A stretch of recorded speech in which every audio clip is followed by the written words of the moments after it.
é que nós vamos colocar como presidente da República novamente? Eu queria saber de vocês, patriotas. Quem é que nós vamos colocar de novo como presidente de 2026? É Bolsonaro ou não é? É Bolsonaro porque ele representa nessa luta do dia a dia.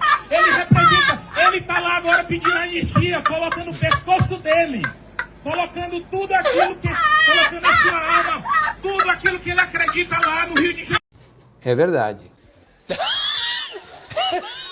Enquanto o presidente Lula prepara para lançar amanhã o projeto de lei para dar isenção de imposto de renda para quem ganhar, todo trabalhador que ganhar até R$5 mil, e com isso apostando, claro, em recuperar a popularidade, a oposição ao governo Lula no Congresso já tem um contra-ataque.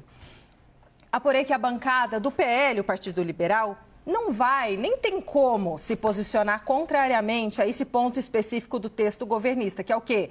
Isentar quem ganha até R$5 mil de pagar imposto de renda. Até porque, politicamente, é uma proposta com forte apelo popular. Seria muito ruim para a oposição e contra isso. Mas o plano da oposição, eu conto para vocês qual é.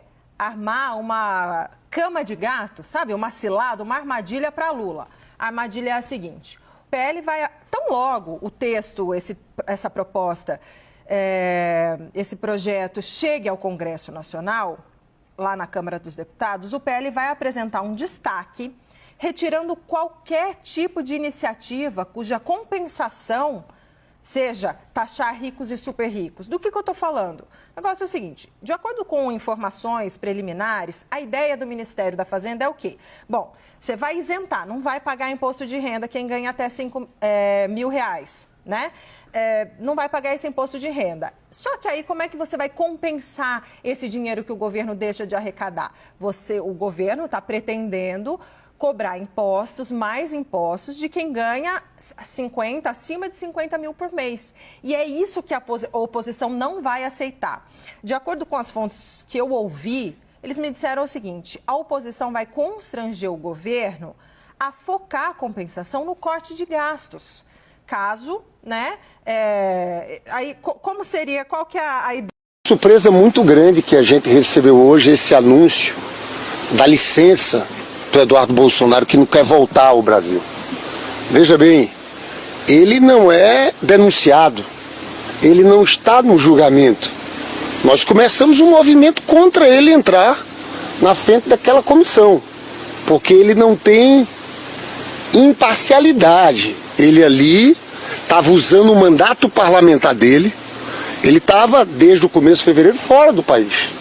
Eu até entrei com pedido de verificação, porque ele recebeu o salário, porque ele não teve na Câmara.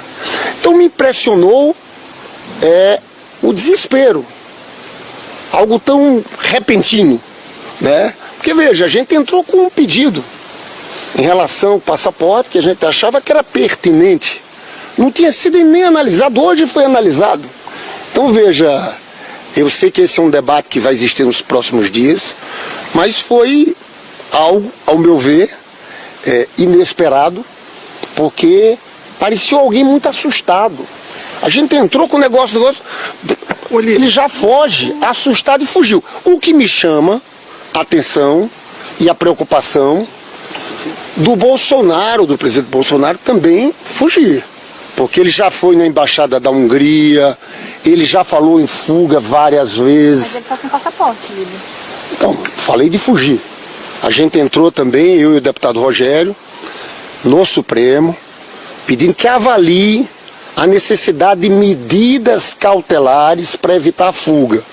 Porque a fuga do ex-presidente, que vai ser na próxima semana, tem a denúncia e começa o julgamento. Se acontece uma fuga, vai haver uma grande frustração nacional, porque é uma tentativa de golpe violento.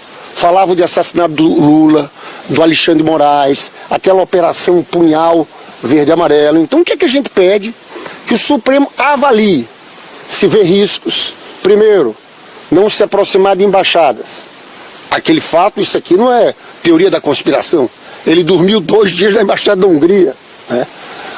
A outra possibilidade também até de medidas cautelares que restringam a circulação dele para evitar a fuga. Porque veja bem, uma cabeça paranoica começa do Eduardo Bolsonaro, que um bater de pé nosso, a gente apresenta um negócio, já foge. Olha só, não, eu estou falando que no caso do Eduardo Bolsonaro, a gente fez um pedido, começou a dizer não pode ser presidente da Comissão da União. Entrou com um pedido no Supremo, ele desesperado foge. Está com a cabeça de uma teoria da conspiração, então tudo isso leva a crer que essa questão da possibilidade de fuga do Bolsonaro tem que ser levado em consideração pelas autoridades supremas. O senhor acha que, de alguma maneira, essa medida aí do deputado Eduardo Bolsonaro, ela implica, por exemplo, no regimento da Câmara, que diz que o deputado tem que avisar com antecedência caso se ausente do país. De alguma maneira o PT pretende analisar o regimento para eventualmente observar se ele cumpriu o regimento como previsto? A gente tinha tudo isso pronto já. Já estava pronto antes dessa fuga dele. Eu queria saber primeiro o seguinte, ele recebeu o salário do mês passado. Eu, sinceramente, eu sei que ele já foi a 4ª viagem. Ele aqui, nesse período, ele não teve presente. Então, como é que recebeu o salário? E eu queria saber se tem autorização. Cada deputado, parlamentar, ele tem que avisar quando vai viajar. Se tinha avisado, se tinha recurso público. Mas, na verdade, eu vou contar aqui para vocês. A gente bateu o pé, entrou com pedido, ele é assustado, ele foge. Isso não é atitude de alguém que se diz corajoso no momento desse. E é por isso que leva a gente a essa preocupação. Eu acho que o alerta está aí, eles estão com a cabeça paranoica, né? Com essa tese toda aqui que eles falam no Brasil, da justiça, questionando a democracia no Brasil. Eles estão construindo um mundo paralelo, vai ter a denúncia na próxima semana, então são dias que as autoridades têm que estar atentas, porque eu acho que a possibilidade de fuga é uma possibilidade real. Líder, vocês fizeram esse pedido formalmente de informações sobre salário? Estava na minha mesa, eu confesso que eu vou assinar amanhã, mas estava na minha mesa hoje, porque hoje o dia foi muito corrido, como teve essa coisa do Eduardo Bolsonaro e negócios, eu quis dar uma olhada direito, mas está na minha mesa para despachar amanhã. Entendeu? A gente já era para ter feito, eu estou trabalhando, era para ter entrado isso na segunda-feira. Cheguei a gravar um vídeo na sexta dizendo que a gente ia fazer isso. Então a gente vai analisar amanhã a pertinência, mas a gente vai entrar, porque eu quero saber como é que ele foi. Se ele foi sem autorização do parlamento. E tudo isso a gente precisa saber. Precisa saber essa licença. Quanto tempo o deputado pode pedir uma licença sem remuneração? Eu já vi declarações que ele voltava só em 2026 para ser candidato. O fato... 120 dias. O fato é que eles estão construindo uma história de um mundo paralelo, que aqui existe uma ditadura, que está cerceando, e estão tentando construir isso nessa bolha da extrema-direita. E está se fazendo de vítima, foi perseguido, quando na verdade ele fugiu, assustado. Né?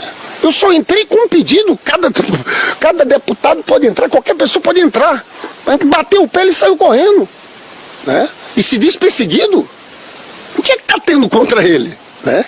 Eu achei feio, eu achei ficar feio, porque aquela imagem de virilidade que eles têm, volto a dizer, não é um dos atos mais corajosos não. Eu fiquei surpreso, te confesso, porque a gente de fato não queria que ele assumisse a Comissão de Relações Exteriores. A gente, a primeira provocada, ele ficou apavorado e vai embora desse jeito. Senhor presidente, senhoras e senhores deputados, o Bolsonaro convocou um ato, falou que ia ter 1 milhão de pessoas. Teve 18 mil. É o fiasco, o fracasso do bolsonarismo. Eles estão todos de farol baixo. E hoje vem a notícia que o deputado Eduardo Bolsonaro se licenciou quase que por tempo indeterminado, dizendo que nós estamos numa ditadura no Brasil. Se ele vier para cá, ele vai para o pau de arara, para geladeira, entendeu? Por cadeira do dragão. Mentira! Cambada de mentiroso. O que ele quer é atacar o Supremo e desmoralizar as instituições brasileiras. Eles defenderam a ditadura todos os anos da vida. O pai dele é defensor de torturador. Esses caras têm que ir para a cadeia. E é isso que eles estão com medo, de ir para a cadeia. Não vai ter anistia e o Bolsonaro e seus sequazes vão parar na cadeia. O senhor chegou a conversar com Jair Bolsonaro sobre essa decisão, que papel ele teve, que tipo de conselho, que tipo de opinião ele tem sobre essa sua decisão? Meu pai, claro que ele queria o filho dele perto dele, cara.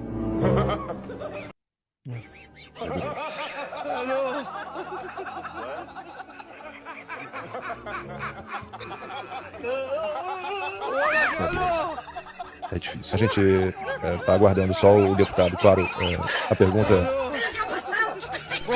A gente entende a situação, é uma situação muito delicada, é uma decisão muito difícil. Muito difícil. Tem muita gente aqui no chat dizendo, inclusive, que Jair Bolsonaro deveria dar um jeito de escapar, de fugir. A gente, como disse o deputado, tudo se encaminha para a conclusão desse jogo de cartas marcadas com uma condenação do Jair Bolsonaro num processo absolutamente absurdo, denúncias fajutas, delação fajuta, tortura, né, no meio desse processo todo, abusos, arbítrios, ilegalidades. Eu peço desculpas por ter provocado essa reação no deputado, mas Vamos lá. É que eu não gosto de parecer que eu tô me vitimizando, né? Mas é uma possibilidade real. É uma possibilidade real. Eu nunca mais ver meu pai, enfim. Mas é a vida adulta também, né? Sacrifício. Né? O Alan ficou 3 anos aí sem ver a família dele. Isso daí também pesa, tá? Muita gente falou que, pode vir que ele não vai pegar teu passaporte. Mas o Alexandre de Moraes já fez muita atrocidade. A gente não pode esperar contar com alguma decência ou senso de moralidade desse tipo de pessoa. Como eu falei, ele tá na prateleira do psicopata. Né? Então ele pode perfeitamente até estar mandando mensagens pelos bastidores para eu ficar confortável em retornar, e quando eu chegar aí ele pegar meu passaporte. Né? E aí, o que eu vou fazer? E se ele resolver me prender igual ele fez com o Daniel Silveira, devido ao que eu tenho falado? Né? Eu vou ficar sem ver meus filhos crescer? Vou ficar, poxa, Georgia 4 anos, Jair Henrique 1 ano, e minha mulher tendo que me visitar em cadeia, sendo que não cometi crime nenhum, entendeu? Então tem muita coisa que pesa quando você toma essa decisão. E certamente eu conversei com ele, tá? Não foi fácil, foi difícil, ele queria que eu estivesse por perto, mas conforme eu fui conversando com ele foi entendendo os meus argumentos também, ele aceitou a decisão, e Deus quiser, ele só tá deixando a gente mais cascudo aqui para quando a gente retornar mais forte. Meu Deus do céu. Cadê os machos?